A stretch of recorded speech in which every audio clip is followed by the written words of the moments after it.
And when we shine a light on our leaders, a lot of times people will say to us, who is your big leader? And I said, we have lots of leaders, but you don't know who they are. We're going to introduce you to them. So I want to introduce you to somebody that's going to make a brief remark here. She's a dear friend of ours from California. She's a banker, but she's much more than that. She told me a little while ago that yesterday she raised $1 million for one of our universities in California. That's the kind of leader that she is. But she just wrote a book about values. And I want you all to know about it, because she told me something in that book that we all know. It's not an accident if you're a success.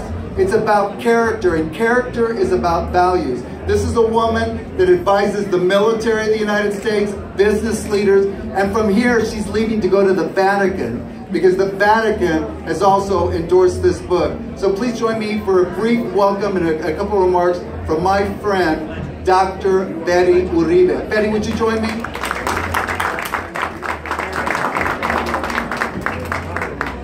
Thank you so much, Hector. Buenas noches a todos.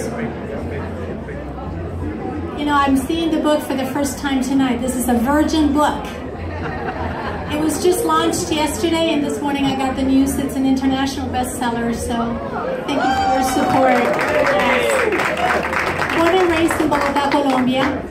So the American dream. So let's talk a little bit about the American dream. And I want you to really start thinking for a moment. I want to get you to think. I'm just going to take 5 minutes, so just really pay attention, because this could be a defining 5 minutes for you.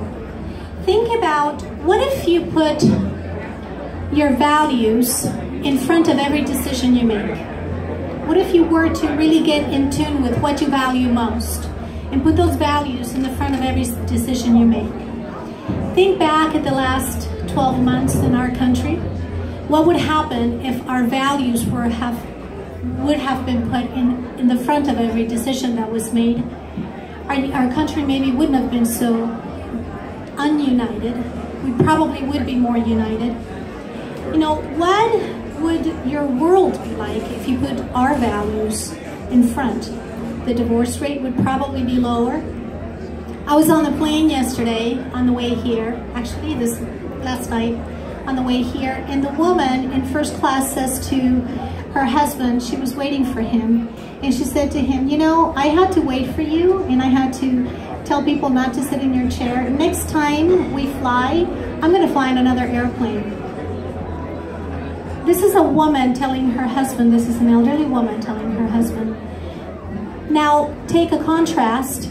I did an interview for the book in Los Angeles, and Josefa Salinas, the radio show host, said, tomorrow I'm going to come to your house and I'm going to set up a radio station for your terminally ill brother so that he can have a voice. And she came to my house, and she actually set this radio station, so now my brother will have a voice. He's going to be dying of cancer, and he knows it, and he's got a lot of wisdom, and he needed an audience. She has given him an international audience. That's values. That's taking care of each other. That's collaboration. That is cohesion. That is actually putting your values and putting your money where your mouth is. So let's take a closer look at home. You. Some of you are business owners. Some of you are dignitaries. Some of you are artists. You sit on boards. We run billion-dollar companies. So let's think about you for a moment. Do you know the name of the spouses of the people that report to you? Do you know the children? Do you know where the, yes, she does. Do you know the children? Do you know what they're studying? What university? What is it that keeps them up at night? What is it that drives them to be with you? That is values. Do you know why your godparents or your great-grandparents brought you here to this country? That is values. So I just want to invite you to really take a hard look, because we can make a difference in this world. Next week I'm going to be going to the Vatican. On Saturday I'm going to be dropping off 50 books that are going to be handed to dignitaries and heads of state who come to visit the U.S. President. That book is going to be going to different places all over the world. Next week I'm going to the Vatican. I'm going to be going to Egypt. I've already started doing some scholarships. The idea is to raise enough funds with my book to put 100 kids through school in each continent. And we've already started, Hector. We've already started. We're putting 54 children in Southern California. Yesterday we got $1 million donation. Very exciting. And I'm just Betty. I'm an immigrant. I came here. I cleaned houses at the age of 12 and I babysat to help my mother. My mother was a worker, a factory worker. It's just Betty. Every single one of us have it in us. It just takes values, getting really centered on your values. So I'm going to leave you with a quote from Thomas Jefferson. Nothing can stop the man or the woman, Mr. Jefferson, with the right mental attitude from achieving his or her goal. Nothing on earth can help the man with the wrong mental attitude.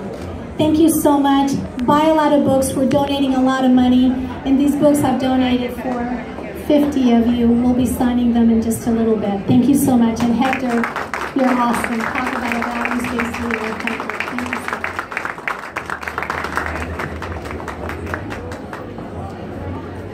Thank you, Betty. How about a round of applause for Betty? Thank you for being here. I know, when I was back in